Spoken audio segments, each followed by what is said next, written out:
السلام علیکم ورحمۃ اللہ وبرکاتہ۔ جو لوگ میری آواز کو سن رہے ہیں ان سب سے گزارش ہے کہ سیرت مصطفیٰ کا مسلسل میں نے کوشش کی ہے کہ سیرت مصطفیٰ جو کتاب ہے اس کا پورا بیان آپ سبھی کی سماعتوں کے حوالے کروں، اور ہو سکے تو چینل کو سبسکرائب کریں تاکہ اور آنے والی سیرت مصطفیٰ کی ویڈیوز کی نوٹیفیکیشنز آپ کو مل سکے۔ اور یہ ویڈیو شروع کرنے سے پہلے کہ اس ویڈیو سے پہلے ہم نے حضرت خدیجۃ الکبریٰ رضی اللہ تعالیٰ عنہ سے آقا کریم صلی اللہ علیہ وسلم کا نکاح ہوا، وہاں تک ہم نے بیان سماعت کیا۔ اب ہم آگے جو بیان چل رہا ہے وہ ہے کعبہ کی تعمیر، کب کتنی بار ہوئی، کیا صورتحال رہی، اس کے بارے میں ہم سماعت کریں گے۔ بسم اللہ الرحمن الرحیم۔ اللہم لک الحمد سرمدا علی حبیبک المصطفیٰ وآلہ وصحبہ ابدا۔ نبی پاک صلی اللہ تعالیٰ علیہ وآلہ وسلم کی راست بازی، امانت داری، دیانت داری کی بدولت خداوند عالم نے اب آقا کریم صلی اللہ علیہ وسلم کو اس قدر مقبول مخلوق بنا دیا اور عقل سلیم اور بے مثال دانائی کا ایسا عظیم جوہر عطا فرما دیا کہ کم عمری ہی میں آپ نے عرب کے بڑے بڑے سرداروں کے جھگڑوں کا ایسا لاجواب فیصلہ فرما دیا کہ بڑے بڑے دانشوروں اور سرداروں نے اس فیصلے کی عظمت کے آگے سر جھکا دیا، اور سب نے بلا اتفاق آپ کو اپنا حاکم اور سردار اعظم تسلیم کر لیا۔ چنانچہ اس قسم کا ایک واقعہ تعمیر کعبہ کے وقت بھی پیش آیا، جس کی تفصیل یہ ہے کہ جب آپ کی عمر 35 برس کی ہوئی تو زوردار بارش سے حرم کعبہ میں ایسا عظیم سیلاب آ گیا کہ کعبہ کی عمارت بالکل ہی منہدم ہو گئی۔ حضرت ابراہیم و حضرت اسماعیل علیہ السلام کا بنایا ہوا کعبہ بہت پرانا ہو چکا تھا۔ عمالقہ، قبیلہ جرہم اور قصی وغیرہ اپنے اپنے وقتوں میں اس کعبے کی تعمیر و مرمت کرتے رہے، خانہ کعبہ کی تعمیر و مرمت کرتے رہے، مگر چونکہ عمارت نشیب میں تھی اس لیے پہاڑیوں سے برساتی پانی کے بہاؤ کا زوردار دھارا وادی مکہ میں ہو کر گزرتا تھا۔ یعنی خانہ کعبہ کی جو آپ جغرافی یا کنڈیشن دیکھیں گے تو بیچ میں خانہ کعبہ اور آس پاس پہاڑیاں، اور وہاں سے پانی بیچ میں آ کر نکلتا ہے پہلے کے وقت میں۔ اب تو کافی تبدیلیاں ہو گئی تو، اور اکثر حرم کعبہ میں سیلاب آ جاتا تھا۔ کعبہ کی حفاظت کے لیے بالائی حصہ میں قریش نے کئی بند بھی بنائے تھے، مگر وہ بند بار بار ٹوٹ جاتے تھے۔ اس لیے قریش نے یہ طے کیا کہ عمارت کو ڈھا کر پھر سے خانہ کعبہ کی ایک مضبوط عمارت بنائی جائے، جس کا دروازہ بلند ہو، چھت بھی ہو۔ چنانچہ قریش نے مل جل کر تعمیر کا کام شروع کر دیا۔ اس تعمیر میں حضور نبی کریم صلی اللہ تعالی علیہ وآلہ وسلم بھی شریک ہوئے، اور سرداران قریش کے دوش بدوش پتھر اٹھا کر لاتے رہے۔ مختلف قبیلوں نے تعمیر کے لیے مختلف حصے آپس میں تقسیم کر لیے۔ جب عمارت حجر اسود تک پہنچی تو قبائل میں سخت جھگڑا کھڑا ہو گیا۔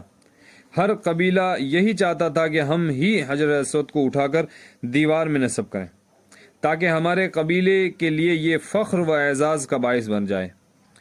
اسی کشمکش میں 4 دن گزر گئے، یہاں تک کہ نوبت پہنچی کہ تلواریں نکل آئیں۔ بنو عبدالدار، بنو عدی کے قبیلوں نے تو اس پر جان کی بازی لگا دی، اور زمانہ جاہلیت کے دستور کے مطابق اپنی قوموں کو مضبوط کرنے کے لیے ایک پیالے میں خون بھر کر اپنی انگلیاں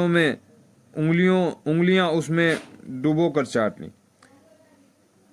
5ویں دن حرم کعبہ میں تمام قبائل عرب جمع ہوئے، اور اس جھگڑے کو طے کرنے کے لیے ایک بڑے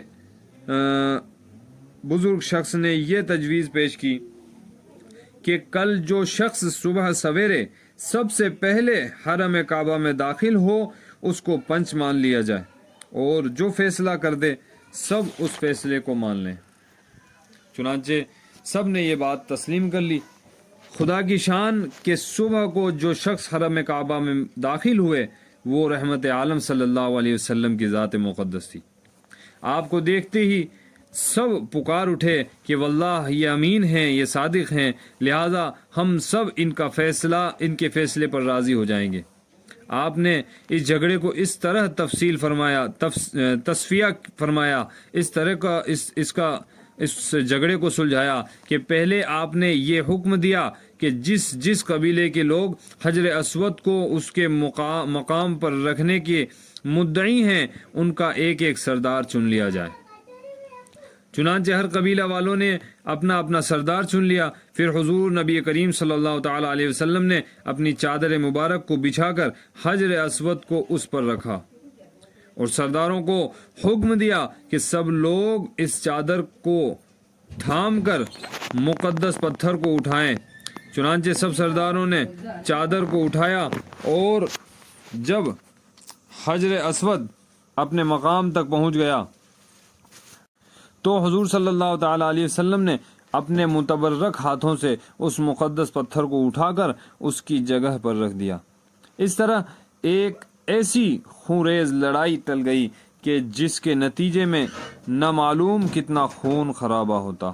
خانہ کعبہ کی عمارت تو بن گئی لیکن تعمیر کے لیے جو سامان جمع کیا گیا تھا وہ کم پڑ گیا، اس لیے ایک طرف کا کچھ حصہ باہر چھوڑ کر نئی بنیاد قائم کر کے چھوٹا سا کعبہ بنا لیا گیا۔ کعبہ معظمہ کا یہی حصہ کہ جس کو قریش نے عمارت سے باہر چھوڑ دیا اس کو حتیم کہا جاتا ہے، جس میں کعبہ معظمہ کی چھت کا پرنالہ گرتا ہے۔ خانہ کعبہ کی تعمیر کئی مرتبہ کی گئی۔ حضرت علامہ جلال الدین سیوطی رحمۃ اللہ تعالی علیہ نے تاریخ مکہ میں تحریر فرمایا ہے کہ خانہ کعبہ 10 مرتبہ تعمیر کیا گیا۔ سب سے پہلے خانہ کعبہ کو فرشتوں نے ٹھیک بیت المعمور کے سامنے زمین پر خانہ کعبے کو بنایا۔ پھر حضرت آدم علیہ السلام نے اس کی تعمیر فرمائی۔ تیسری مرتبہ اس کے بعد حضرت آدم علیہ السلام کے فرزندوں نے اس عمارت کو بنایا۔ چوتھی مرتبہ چوتھی مرتبہ حضرت ابراہیم خلیل اللہ علیہ نبینا اور ان کے فرزند ارجمند حضرت اسماعیل علیہ السلام نے اس مقدس گھر کو تعمیر کیا، جس کا تذکرہ قرآن مجید میں ہے۔ قوم عمالقہ نے 5ویں مرتبہ قوم عمالقہ نے اس عمارت کو تعمیر کیا۔ پھر 6ٹھی مرتبہ اس کے بعد قبیلہ جرہم نے اس عمارت کو بنایا۔ 7ویں مرتبہ قریش کے مورث اعلیٰ قصی بن کلاب نے تعمیر کیا۔ 8ویں مرتبہ قریش کی تعمیر کے جس میں خود حضور نبی کریم صلی اللہ تعالی علیہ وآلہ وسلم نے بھی شرکت فرمائی اور قریش کے ساتھ خود بھی اپنے دوش مبارک پر پتھر اٹھا کر لاتے رہے۔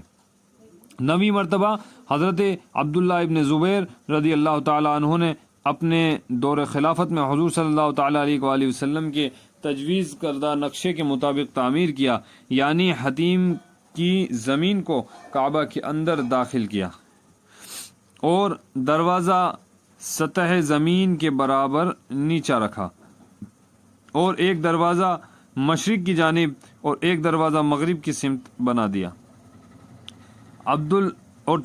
10ویں مرتبہ عبد الملک بن مروان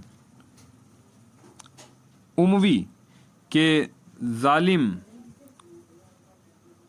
گورنر حجاج بن یوسف ثقفی نے حضرت عبداللہ بن زبیر رضی اللہ تعالیٰ عنہ کو شہید کر دیا اور ان کی بنائے ہوئے کعبے کو ڈھا دیا اور پھر زمانہ جاہلیت کے نقشے کے مطابق کعبہ بنا دیا گیا جو آج تک موجود ہے۔ لیکن حضرت علامہ حلبی علیہ الرحمہ نے اپنی سیرت میں لکھا ہے کہ نئے سرے سے کعبہ کی تعمیر جدید صرف 3 ہی مرتبہ ہوئی۔ حضرت ابراہیم خلیل اللہ علیہ نبینا علیہ الصلوۃ والسلام کی تعمیر اور زمانہ جاہلیت میں قریش کی عمارت، اور ان دونوں تعمیروں میں 2735 برس کا فاصلہ ہے۔ اور تیسری مرتبہ حضرت عبداللہ بن زبیر رضی اللہ تعالیٰ عنہ کی تعمیر، جو قریش کی تعمیر کی بنیادی کی 82 سال بعد ہوئی۔ حضرت ملائکہ اور حضرت آدم علیہ السلام اور ان کے فرزندوں کی تعمیر کے بارے میں علامہ حلبی نے فرمایا ہے کہ یہ صحیح روایتوں سے ثابت ہی نہیں ہے کہ باقی عمارتوں کے بارے میں انہوں نے لکھا ہے کہ یہ عمارت میں معمولی ترمیم یا ریپیرنگ کا کام کیا گیا، تعمیر جدید نہیں تھی۔